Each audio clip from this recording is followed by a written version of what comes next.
Hello, survivors. Thank you for taking the time to listen to the story. If you haven't already done so, please subscribe to our channel. We appreciate it, and thank you in advance. Please leave the name of the city you're listening from in the comment section below. It helps us see our reach in the community. Let's start the story. A bitter October wind cut through Pennsylvania Avenue as I adjusted my riot shield, watching the growing crowd press against the White House barriers. The morning fog hadn't fully lifted, giving the scene an otherworldly quality. My breath condensed inside my visor as Commander Blackwood's voice crackled through our comms. All units maintain position. Intelligence reports escalating situations across the district. We hold until further notice. Officer Anderson stood to my right, her posture tense but controlled. "Something's different about this crowd, Stone," she muttered, just loud enough for me to hear. "Look at their faces." She was right. These weren't the usual protesters we dealt with. The crowd moved with a strange intensity, their expressions twisted with something beyond the typical anger or frustration. Fear radiated from them in waves, raw, desperate fear. Through the gaps in the crowd, I caught glimpses of smoke rising from several blocks away. Reports had been trickling in since dawn, violence breaking out in scattered pockets across D.C., emergency services stretched thin, hospitals filling up with people exhibiting strange symptoms. The morning news had mentioned riots in other major cities, but the coverage was fragmented, confused. "Control, we've got multiple fires breaking out on 15th Street, Captain Thaddeus reported through our comms. "Request immediate support from DC Fire and EMS. The response came back garbled. "Negative on support. All emergency services are currently engaged. Stand by for further instructions." A series of piercing screams drew my attention to the edge of Lafayette Square. A businessman in a gray suit collapsed, blood streaming from his nose and mouth. The crowd didn't retreat. If anything, they pressed forward more urgently, crushing against our barricades. "Stone, heads up," Anderson warned, nodding toward a woman who'd broken away from the crowd. She stumbled toward our line, her movements erratic. Blood stained the front of her blouse and her eyes. There was something wrong with her eyes. "Ma'am, stay back," I commanded, raising my shield. She didn't respond, didn't even seem to hear me. Before I could react, two more people pushed through the crowd behind her, moving with the same disturbing intensity. "All units," Commander Blackwood's voice cut through the growing chaos. "The President is preparing an emergency address to the nation. We need to hold this position for the next hour. Secret Service is implementing Protocol 7. More screams erupted from the crowd, followed by sounds I'd never heard before, not in all my years of riot control. The kind of sounds that make your spine stiffen and your mouth go dry. "Control, we need clarification," Captain Thaddeus demanded. "What exactly are we dealing with here?" Static filled our comms for several long seconds before a new voice responded. Someone higher up the chain. "Listen carefully. Anyone exhibiting extreme aggression or bleeding from the eyes and mouth is to be considered a severe biological hazard. Do not, repeat, do not, allow them to make physical contact. Maintain distance and wait for CDC response teams." The crowd surged forward again, and our line of shields creaked under the pressure. Through my visor, I watched as more people began to collapse, their bodies convulsing before they rose again, changed. Those nearest to them didn't help. They couldn't. The transformed ones attacked with animalistic fury, spreading whatever this was through blood and saliva. "We've got incoming," Anderson shouted. Just as the first barricade gave way, our line held, shields locked together, but I could feel the growing pressure. This wasn't a riot anymore. This was something else entirely. "All units, fall back to secondary positions," Captain Thaddeus ordered. "Create distance and establish a wider perimeter. The President needs 30 more minutes to complete preparations for the broadcast." We began our tactical retreat, moving as one unit toward the White House steps. The autumn wind carried the sounds of chaos from deeper in the city. Car alarms, distant explosions, and underneath it all, a growing chorus of inhuman sounds that made my blood run cold. "Control, East Barrier is compromised," a voice reported through our comms. "Multiple civilians down. They're getting back up. Request immediate guidance." I watched in horror as Officer Brooks, manning the eastern checkpoint, disappeared under a surge of bodies. When he emerged seconds later, he moved like them, attacking his own unit with mindless aggression. "Stone!" Anderson's voice snapped me back to focus. "We need to seal the gates. Now!" The White House loomed behind us, its familiar facade suddenly feeling like our last bastion of security. Inside, the president was preparing to address a nation on the brink of collapse. Outside, the city was descending into madness, and we were the only thing standing between order and chaos. As we sealed the gates, I couldn't shake the feeling that we were witnessing the beginning of something beyond our comprehension.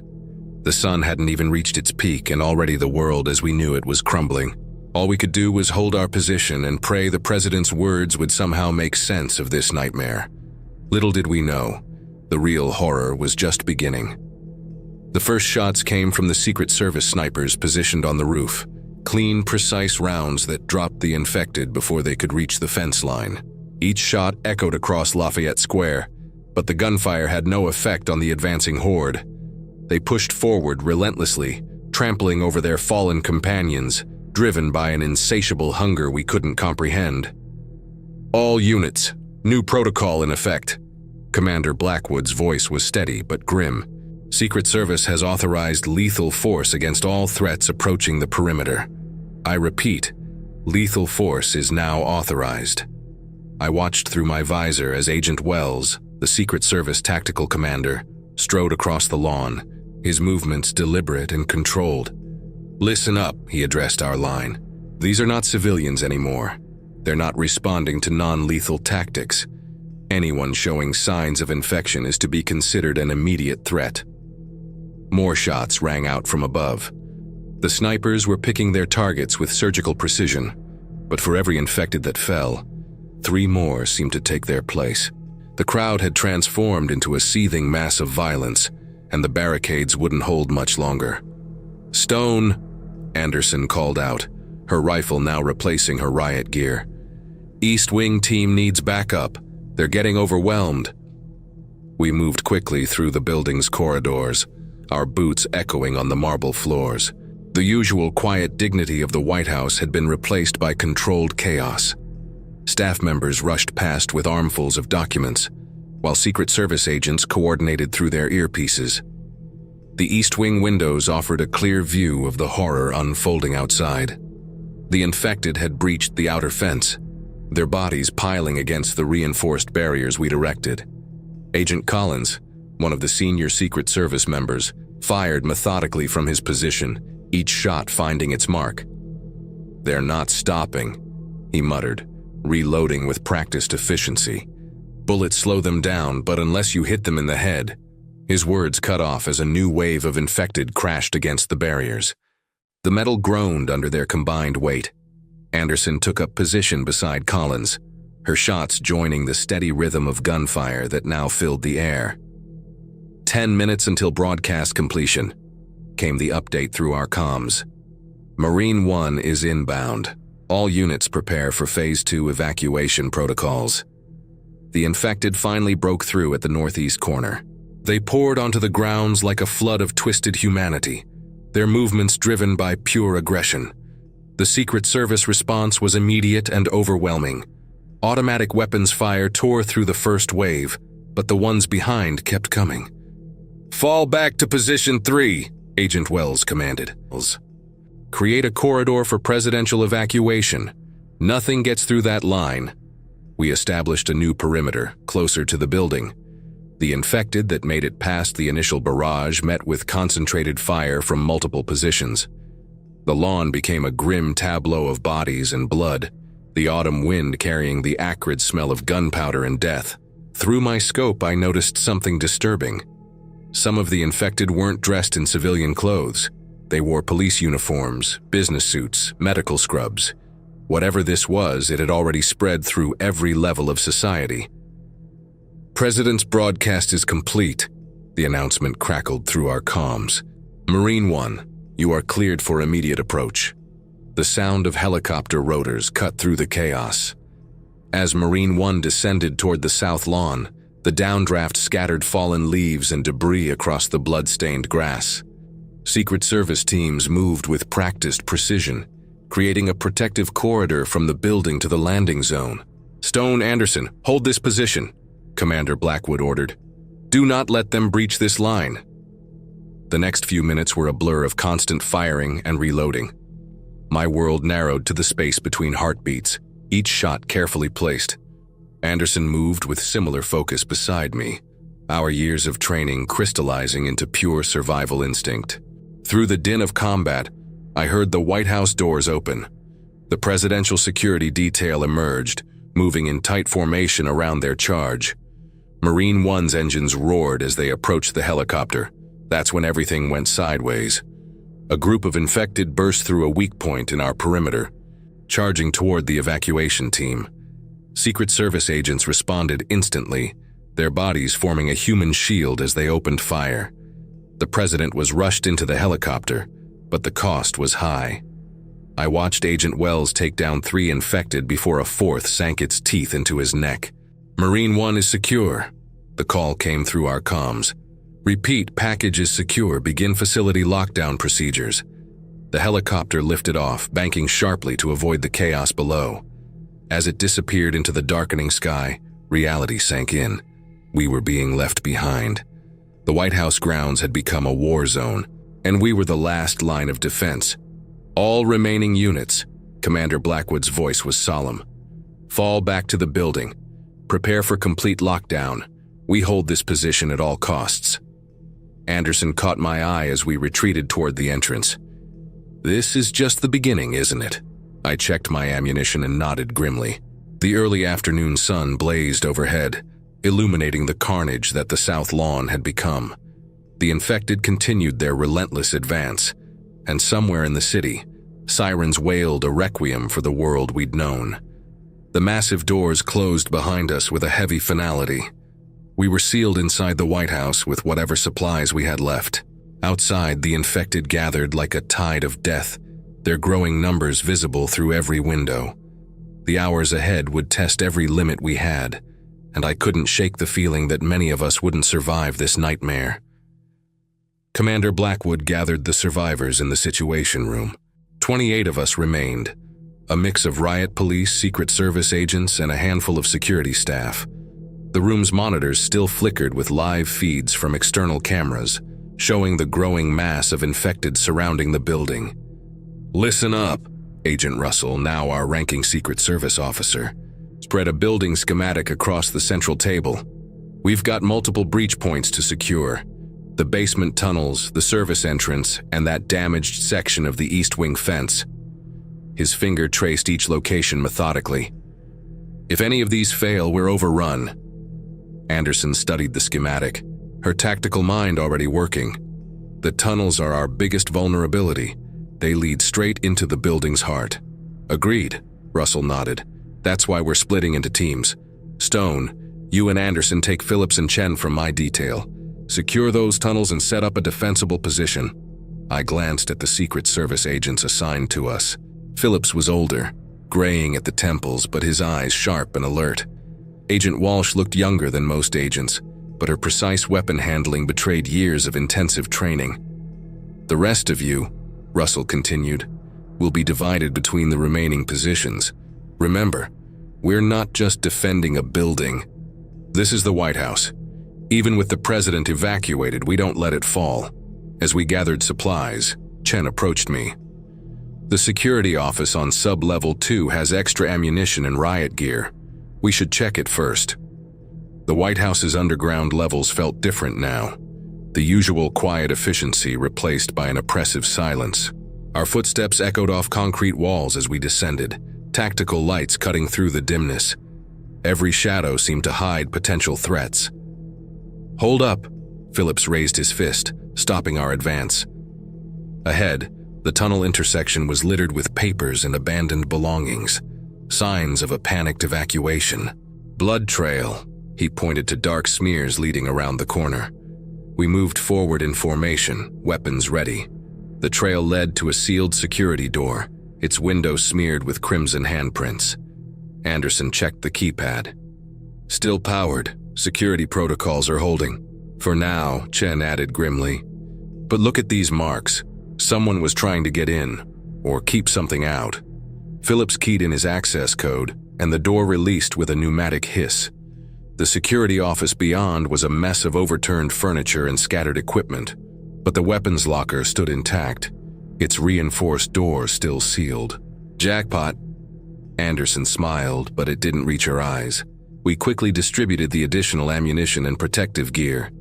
Every extra magazine felt like another minute of survival. A crash echoed through the tunnels, followed by the distant sound of breaking glass. We froze, listening intently. More sounds followed, the unmistakable cadence of multiple footsteps. That's from the northwest tunnel, Chen whispered, checking her tablet's security feed. The barricade at checkpoint 3 is compromised. They're inside the tunnel system. How many? I asked, dreading the answer. Too many to count. The camera feed shows at least 30 infected, maybe more behind them. Phillips took charge. We need to seal off this section before they reach the main building. There's a security gate at the junction ahead. We can shut it remotely from the control room. And trap ourselves down here? Anderson questioned. We're already trapped, Chen countered. At least this way we contain them in one section. The sounds grew closer as we debated. Wet, guttural noises mixed with the shuffling footsteps. We moved quickly through the tunnels, reaching the control room just as the first infected appeared at the far end of the corridor. Gate controls are here. Phillips worked the console while the rest of us took defensive positions. But the system's sluggish. Emergency protocols are slowing everything down. They surged forward like a wave of ravaged flesh, their mangled bodies propelled by an insatiable drive. Through my scope, I recognized one wearing the shredded remains of a Secret Service suit. The name tag read Wells, the agent who'd sacrificed himself during the president's evacuation. Phillips. Anderson's voice carried a note of urgency. Almost there. His fingers flew over the keyboard. The system needs authorization from... A mechanical groan cut through the air as the security gate began to lower.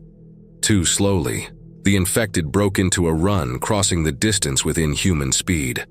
Light them up, Chen shouted, her rifle barking in the confined space. We opened fire together, each shot multiplied by the concrete walls until the tunnel vibrated with concentrated violence. The first wave of infected dropped, but others climbed over them, pushing forward with mindless determination. The gate was halfway down when the first infected reached it. Rotting hands grasped at the metal, trying to force it back up.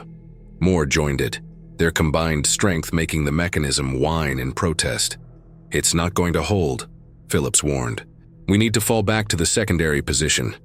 No, I moved forward, drawing my sidearm. At this range, I couldn't miss. One shot after another, I targeted the hands gripping the gate. Fingers flew apart in sprays of dark blood, their grip weakening. The gate shuddered, then dropped the final few feet with a resounding clang. Silence fell, broken only by the frustrated moans of the infected and the sound of fists pounding against metal. We'd contained them, but for how long? Control, this is Tunnel Team, Chen spoke into her radio. Northwest section is compromised but contained. Be advised, we have multiple infected sealed in the tunnel system. Gate power is holding for now. Copy that, Russell's voice crackled back. Get up here quick, we've got new problems topside. Someone just spotted a fire in the east wing. Anderson met my gaze, her expression grim. They say the job of Riot Control is about maintaining order, she said quietly. But how do you maintain order when the world itself has gone mad? I had no answer for her. We gathered our gear and headed back toward the main building, leaving the infected to rage behind the gate. The White House above us felt like a fortress under siege, and the afternoon wasn't even over. Somewhere in the maze of corridors and history-filled rooms, more threats waited to test our resolve. We moved through the concrete passages as we climbed back toward daylight, each of us lost in thoughts of what else this day might bring. The infected below were contained, but their presence was a grim reminder, no matter how strong our defenses. The enemy was already inside, Smoke curled through the east wing corridors, transforming the historic halls into a maze of shifting shadows. The fire had started in one of the administrative offices, probably electrical according to Agent Russell. But with the sprinkler system malfunctioning, it was spreading fast. "The fire's not our biggest problem," Anderson said, checking the thermal scanner she'd grabbed from the security office. "The heat's drawing them. Look." She pointed to the display, where dozens of heat signatures converged on the building's eastern side. Our group had split again. Phillips and Walsh were coordinating with maintenance staff to contain the fire, while Anderson and I swept the surrounding areas for potential breaches. The smoke made visibility poor, forcing us to rely on the thermal imaging. "Control, East Team," I radioed. "Temperatures rising in sections 12 through 15. We need that sprinkler system online." Static crackled before Commander Blackwood responded. "Negative on the sprinklers. Main water pressure is compromised. Maintenance is attempting to reroute auxiliary systems." A crash echoed from somewhere ahead, followed by the sound of shattering glass. Anderson and I moved forward, weapons ready. The smoke grew thicker as we approached the source of the noise. "There," Anderson whispered, gesturing toward a set of double doors. One hung askew on its hinges, and beyond it, flames licked at the historic wallpaper.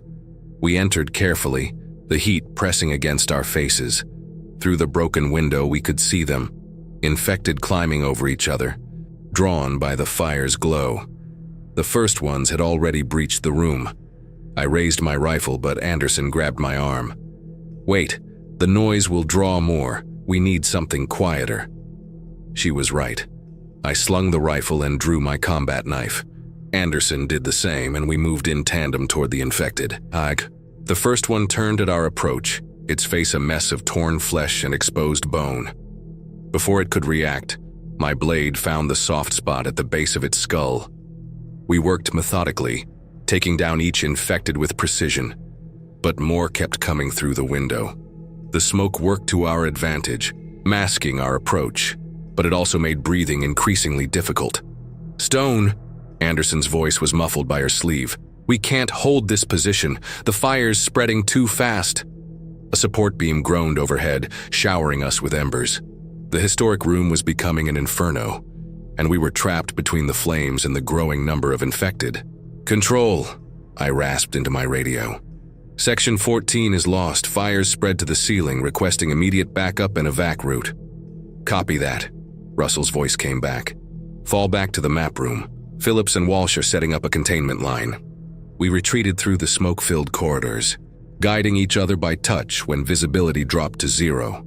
Behind us, the sounds of collapsing architecture mixed with the hungry moans of the infected. The map room was transformed into a makeshift command center. Phillips had positioned security teams at each entry point, while Walsh coordinated with the remaining maintenance staff. "Status report," Russell demanded as we entered. "East wing is compromised," Anderson reported between coughs. "Fire's spreading faster than expected, and the infected are using it as an entry point. We sealed what we could, but—" A thunderous crash cut her off. The building shuddered, and a fresh wave of smoke rolled through the corridors. "Part of the roof just collapsed in Section 15, Walsh announced, checking the security feeds. "The fires breached the second floor." Russell cursed, studying the building schematics. "We're losing the entire wing. At this rate, the fire will reach the central building within the hour." "Sir," a young security officer called from his position, "Main gate team reports multiple breaches along the north perimeter. The infected are being drawn to the flames and noise." "They're just reacting to stimuli," Phillips added, "like moths to a flame. But with the fire spreading, they're pushing in from every direction." I moved to the windows, watching smoke billow against the darkening afternoon sky. The infected swarmed across the lawn like ants, their numbers seemingly endless. The fire's glow drew them in waves, and each new breach point added to their ranks. "We need to make a decision," Russell said, his voice heavy. "The east wing is lost. If we stay here, we'll be caught between the fire and the horde. But if we retreat deeper into the building, we'll be trapped," Anderson finished, "and our supplies won't last forever." The security feeds showed the horror unfolding outside. The infected had breached multiple points now, pouring through gaps in our defenses. The fire spread along the roof, consuming history with indiscriminate hunger. And somewhere in the maze of smoke-filled corridors, more of our people were fighting their own battles. "Listen up," Russell gathered us close. "We've got one option left.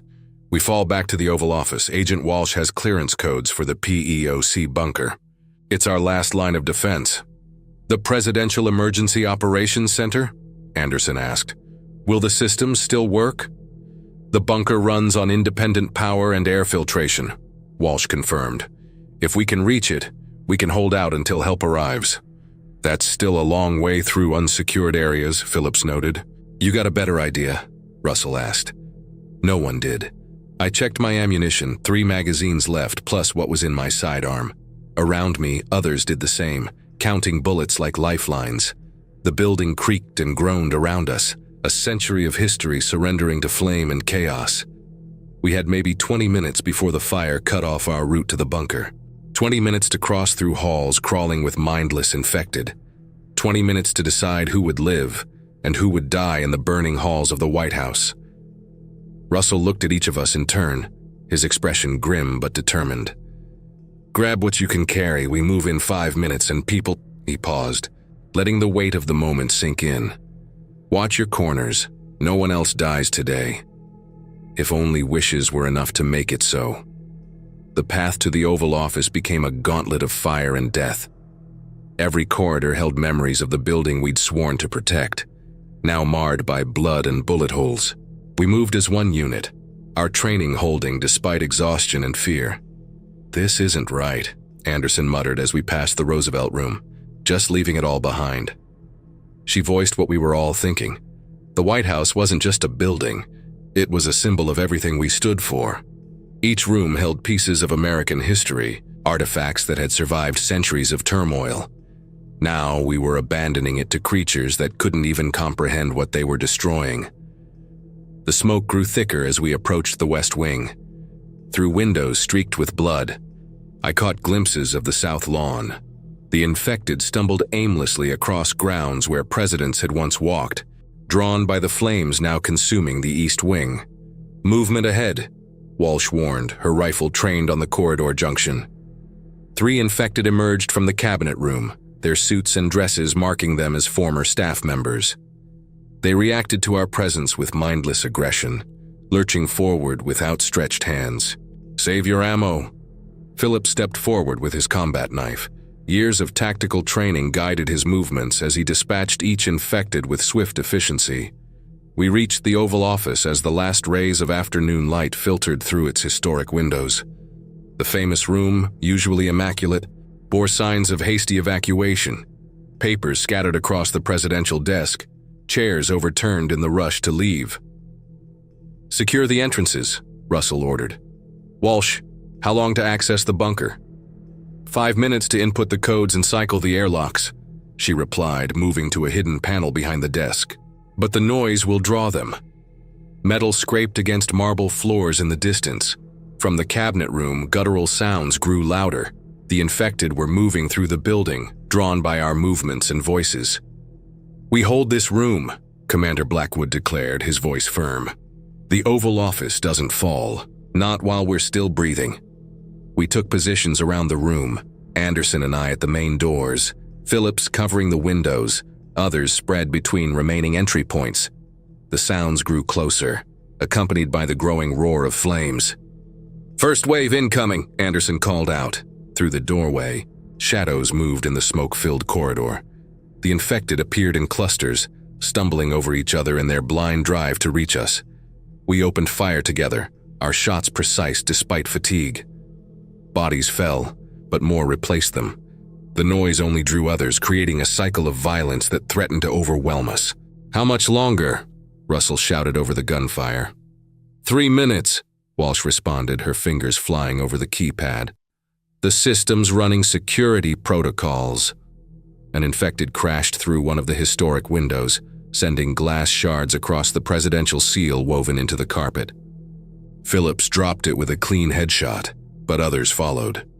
The Oval Office, sanctum of American democracy, became a killing ground. My rifle clicked empty. I switched to my sidearm, each shot carefully placed. Around me, others did the same, our ammunition dwindling with each passing second. "Last mag," Anderson announced, her voice steady despite everything. 2 minutes, Walsh called out. "Keep them back." The infected pressed forward, heedless of their fallen. They weren't soldiers or terrorists with a cause, just empty vessels driven by primal instinct. That made it worse somehow. The White House hadn't fallen to an enemy we could understand, but to mindless force of nature. "Access granted," Walsh's voice cut through the chaos. Behind the desk, hidden panels slid open, revealing a reinforced staircase. "Move! Move!" We began our descent, covering each other as we moved down the concrete stairwell. My pistol ran dry as I reached the lower level. The infected stumbled down after us, only to be cut down by covering fire from above. "Everyone in?" Russell did a final count as we descended. "Seal it." The heavy doors began to close with hydraulic precision. Through the narrowing gap, I caught a final glimpse of the Oval Office. Infected stumbled across the presidential seal, their blood staining 2 centuries of history. Then the doors sealed with a resolute thud, and the heart of American democracy disappeared from view. The Presidential Emergency Operations Center hummed with backup power, designed to withstand nuclear attack. Its reinforced walls now protected us from a different kind of apocalypse, but as the adrenaline faded, the weight of what we'd lost settled over us. 6, Commander Blackwood announced after taking count. 6 of us left out of the original 18.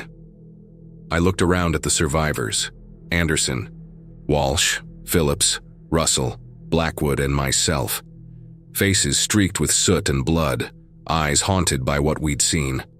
We'd held our position as long as possible, fought to protect every inch of historic ground. But in the end, we'd been forced to retreat underground, leaving the White House to burn above us. Walsh worked at the command console, attempting to establish contact with other government facilities. Static filled the communications channels. Somewhere out there, the president had been evacuated to safety, but we had no way of knowing if any chain of command remained. "How long can we stay down here?" Anderson asked the question we were all thinking. "Air filtration and supplies are good for weeks," Walsh replied. "But after that," she didn't need to finish. We all understood what was left unsaid. The bunker wasn't salvation, it was just a pause in our fight for survival. Outside, the infected would continue their mindless wandering through the burning halls of history, and eventually, we would have to face them again. I found a quiet corner and slid down against the wall, my weapons beside me. Through the reinforced ceiling, I imagined I could hear the White House burning. 2 centuries of democracy consuming itself in flames while soulless things roamed its corridors. "What happens now?" Anderson asked, settling beside me. I had no answer, none of us did. We'd lost the White House, lost half our people, lost the symbolic heart of our nation. All we had left was each other and the hope that somewhere, someone was working to reclaim what we'd been forced to abandon. The bunker's ventilation system hummed steadily, but it couldn't drown out the weight of our thoughts. Above us, Washington, D.C. burned, and we could only wait in our underground fortress, counting ammunition and supplies, wondering if we'd live to see our capital, our world, restored.